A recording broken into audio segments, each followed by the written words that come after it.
जी today news की बड़ी खबर, दिल्ली शराब पॉलिसी केस, कविता तिहाड़ जेल मुंतकिल। मोहतरम नाज़रीन आदाब, जी टुडे न्यूज़ में आप सभी का खैर मकदम है।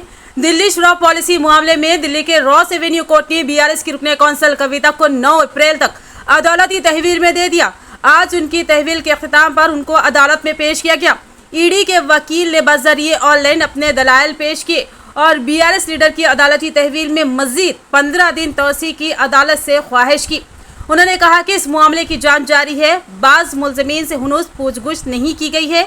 इस मरहले पर कविता के वकील ने अदालत से कहा कि कविता के फर्जंद के इम्तिहानात का शेड्यूल जारी हो चुका है। उन्होंने अदालत से ख्वाहिश की कि कविता की अबूरी जमानत मंजूर की जाए।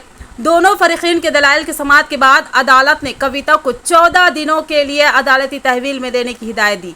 ये अदालती तहवील 9 अप्रैल तक जारी रहेगी। अदालत के हुक्म के बाद कविता को दिल्ली के तिहाड़ जेल मुंतकिल कर दिया जाएगा।